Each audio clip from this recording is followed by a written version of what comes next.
توفیق عطا فرمائی۔ تو اللہ پاک نے انسان کو دنیا میں بھیج دیا تو 50,000 سال پہلے اس دنیا کو بنانے سے پہلے اللہ نے ہر چیز کو اپنے لوح محفوظ کے اندر لکھ دیا ہے۔ اب ہر چیز لکھی گئی ہے تو ہم بھی یہ کہتے ہیں کہ پھر جیسے اللہ نے لکھ دیا ہے ویسے ہی ہم کرتے جا رہے ہیں، ویسے ہی ہونا ہے۔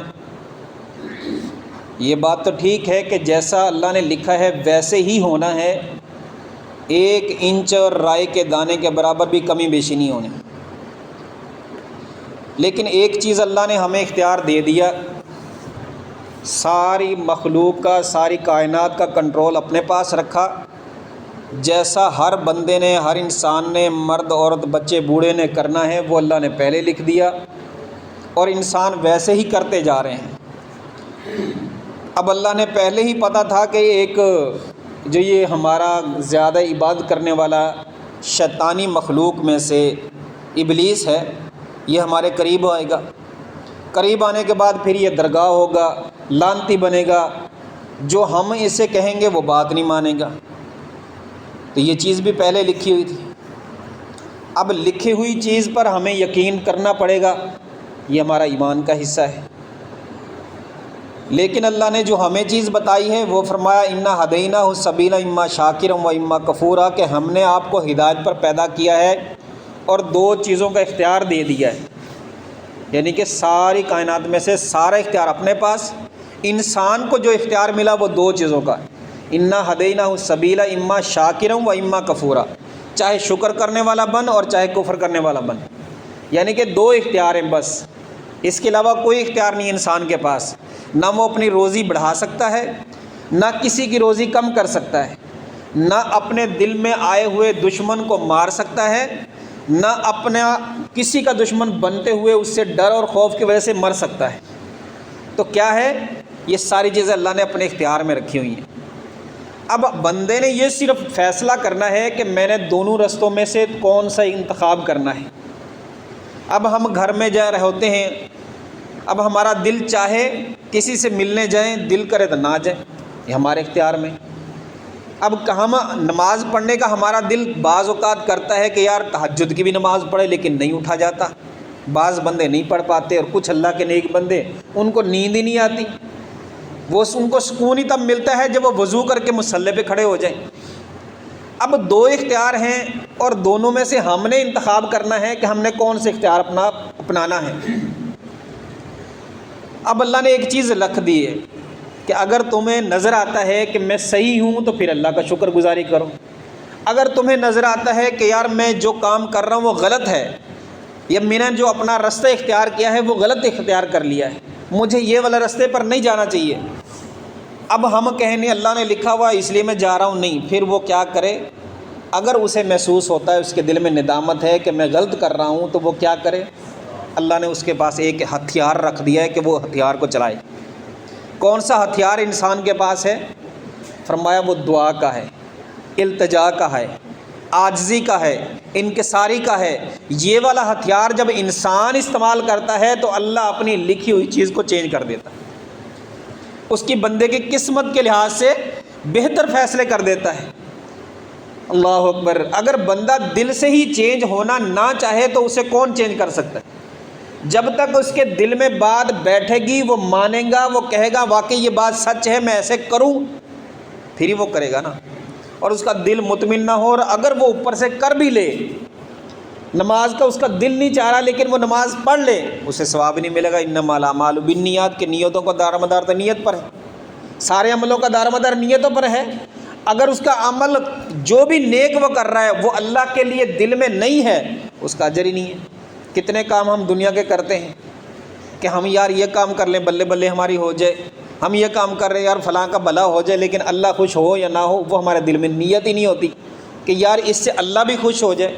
نہیں یار وہ بھلا کر لوں، یار گندا بندہ غریب تھا، چلو اس کی میں نے مدد کر دی، اس کا کچھ اچھا ہو جائے گا۔ بچہ یتیم تھا، اس کے ساتھ میں نے یہ کام کر دیا، چلو وہ کچھ پڑھ لکھ جائے گا یا اچھا کام کر جائے گا یا کاروبار کر لے گا، اپنے پاؤں پہ کھڑا ہو جائے گا، نیکی اچھی ہے۔ لیکن اس کی نیت ہماری یہ نہیں تھی کہ یار اس نیت کی وجہ سے ہمارا رب خوش ہو جائے گا، میں اس لیے کروں، تو اس کو ثواب نہیں ملے گا۔ تو دیکھیں یہ چیزیں ہمارے اختیار میں اللہ نے دے دی ہے کہ اپنا دل سے جو تم اختیار کرنا چاہو وہ کر لو۔ دنیا کو اختیار کرو گے بلے بلے ہو جائے گی، اس کے بعد تمہارا کچھ بھی نہیں ہے، اور جو تم اللہ کے لیے کر لو گے پھر تمہیں بلے بلے سے بچنا پڑے گا، اپنے آپ کو چھپانا پڑے گا، کیونکہ تم نے اللہ کے لیے کیا ہے۔ تو اللہ نہیں چاہتا کہ اس بندہ، اللہ اگر اس بندے کا چرچا کرنا چاہے تو کر لے، لیکن میں اپنی زبان سے نہ کروں، میں اپنا جو اظہار ہے وہ لوگوں کے سامنے نہ کروں، میں نے یہ فلاں کے سامنے کر دیا، فلاں کے سامنے کر لیا، فلاں کے سامنے نہیں۔ اب ہم دیکھتے ہیں یار ہماری جو دعا ہے وہ تو ہماری رب سنتا نہیں ہے۔ اللہ قرآن میں کہے کہ میں تو تمہاری دعا سنتا ہوں، اب ہم دونوں میں سے پھر سچا کون ہوا؟ ہماری دعا ہم کہتے ہیں اللہ ہماری سنتا نہیں ہے، اللہ کہتا میں ہر بندے کی سنتا ہوں، تو لہٰذا اللہ تو سچے ہیں، وہ اپنی زبان میں بھی سچے ہیں، اپنے بات میں بھی سچے ہیں، ہر لحاظ سے سچے ہیں، اور ہم جھوٹے ہیں۔ اب ہمیں اپنے گریبان میں جھانکنا ہے کہ جو میں دعا کر رہا ہوں اس کے پیچھے جو سپورٹ ہے وہ کس چیز کی لگی ہوئی، کیا نیک صالح میں ہونے کے ناطے یا گنہگار ہونے کے ناطے، کیا میرا رزق حلال ہے؟ سب سے مین چیز یہ ہے، نبی کریم صلی اللہ علیہ وسلم کیا فرماتے ہیں، اگر بندہ حرام کا ایک لقمہ کھائے تو 40 دن تک اس کی عبادت قبول نہیں۔ اب عبادت میں کیا کچھ آتا ہے، نماز، روزے، حج، زکوٰۃ، صدقہ و خیرات، احساس، ہمدردی، مسکرانا، کسی بھائی سے ملنا، جو بھی اخلاقیات میں اندر آتا ہے وہ سارا اس بندے کی عبادت کے اندر آتا ہے۔ نبی کریم صلی اللہ علیہ وسلم فرمایا اگر تم اپنے بھائی سے مسکرا کے بھی مل لو گے نا، اللہ اس پر بھی تمہیں نیکی دے گا، یعنی کہ یہ بھی صدقہ ہے، ملنا بھی اپنے بھائی سے صرف مسکراہٹ کے ساتھ، السلام علیکم، کیا حال ہے، بس اتنی سی بات کرنی، طبیعت ٹھیک ہے، حال چال ٹھیک ہے، بال بچے ٹھیک ہے، مسکرا کے ملنا ہے، حال چال اچھے انداز سے پوچھنا، اس پر بھی فرمایا یہ صدقہ ہے اور اس کے اوپر تمہیں اجر ملے گا۔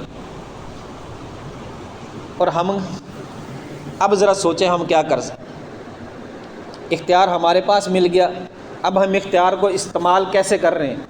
یار فلاں دیکھ رہا ہے تو میں نماز لمبی کر لوں، فلاں دیکھ رہا ہے تو میں دعائیں اچھی کروں، فلاں دیکھ رہا ہے تو میں نیکی کے کام زیادہ کروں، فلاں بیٹھا ہوا ہے تو میں اپنے نیکی کے کام کا اظہار کروں، لوگوں کو پتہ چلے میں بڑا نیک ہوں۔ ہمارا ہر وقت نیت کیا ہے کہ میری بلے بلے ہو جائے، لوگوں میں میرا پتہ چل جائے کہ میں کیا ہوں۔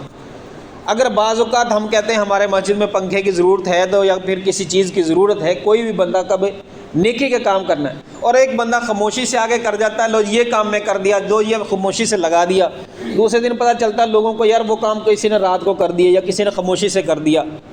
اب کیا وہ بندے پھر ٹو میں لگے رہتے ہیں، یار کس نے کیا، یار بندے نے کام تو کیا پر کس نے کیا، بتاؤ بھی کون کس نے کیا۔ اب اگر وہ بندہ بیچ میں ہو تو وہ کیا کہتا ہے، سوچتا ہے کہ میرا نام لے کوئی یا پھر بتا او یار مولوی صاحب پریشان سی، مسجد سے ضرورت زیادہ سی، میں کہ چل کر دی۔ بھئی میں نے کیوں دیکھ کے بتانا یہ بات، میں کیوں بتاؤں، اگر میں نے اللہ کے لیے کر دیا چھوڑ دو اس کو، اگر وہ ٹو میں تو لگے رہیں ان کو پتہ بھی چل جائے، اگر وہ آگے پوچھیں بس اللہ نے توفیق دی، یار اللہ نے مجھ سے کام لینا تھا، توفیق دی، میں نے کر لیا، یہ بہتر ہے یا لوگوں کے سامنے میں نے کر دیا، یار کتنے کا اتنے کا اتنا اس خرچہ ہو گیا، نہیں بھائی یہ غلط بات۔ تو اب ہمارے پاس دعا کا اختیار ہے، ہم دعا کریں اور اپنی تقدیروں کو، اگر ہم الٹ رستے پہ ہیں تو سیدھے رستے پہ لا سکتے ہیں، اپنی تقدیروں کو بدل سکتے ہیں۔ اب اللہ نے قرآن مجید کے اندر سورہ صافات کے اندر فرمایا، سورہ یونس کے بارے میں، فَالْتَقَمَهُ الْحُوتُ وَهُوَ مُلِيمٌ لَلَبِثَ فِي بَطْنِهِ إِلَى يَوْمِ يُبْعَثُونَ۔ اللہ نے قرآن مجید میں فرمایا اگر یونس علیہ السلام جو مچھلی کے پیٹ کے اندر قید تھے، اگر وہ ہمیں پکارتے نہ، دیکھیں رب کے قرآن کی بات ہے، میری اور آپ کی بات نہیں ہے، کسی عالم اور محدث کی بات نہیں ہے، رب قرآن کی بات ہو رہی ہے، آپ ترجمے والا قرآن لے کے اس کو دیکھ سکتے ہیں۔ فرمایا لَلَبِثَ فِي بَطْنِهِ، جو وہ اس کے پیٹ کے اندر قید تھا، اِلَى يَوْمِ يُبْعَثُونَ، اگر وہ دعا نہ کرتا اس کو ہم اِلَى يَوْمِ يُبْعَثُونَ، قیامت کے دن تک اس کو اس کے اندر قید ہی رکھتے۔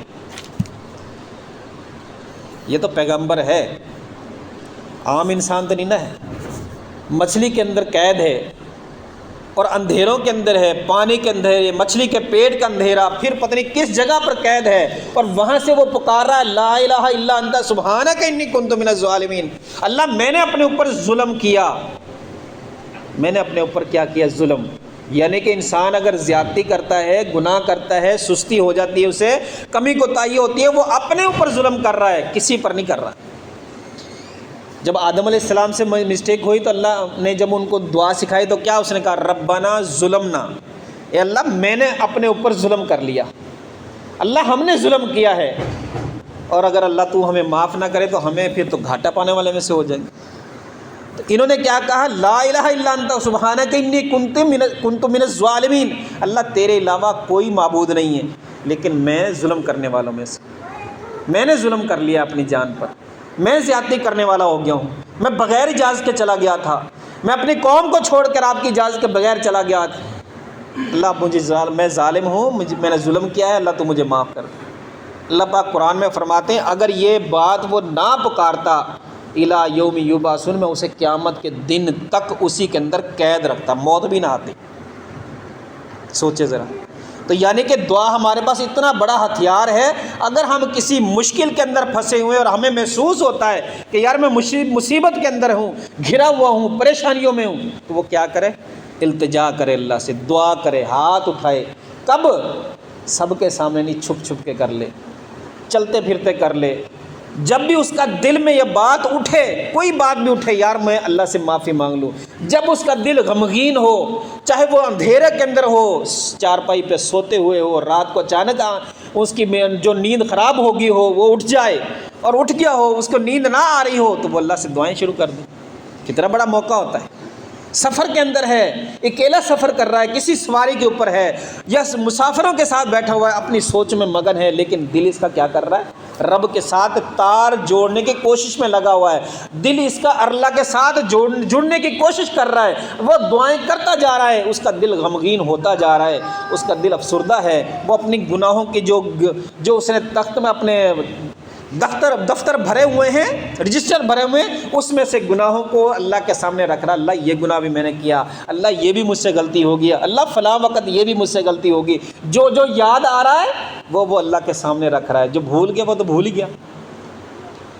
تو یہ کیا ہے؟ جب بندہ اپنے گناہوں کو اپنے رب کے سامنے التجا کے طور پر دہراتا ہے، یاد کرتا ہے، بتاتا ہے، تو اس کا دل کیا ہوتا ہے؟ نرم ہوتا ہے کہ وہ کسی کے سامنے کر رہا ہے، اور وہ شہنشاہ ہے جس کے سامنے لے کے بیٹھا۔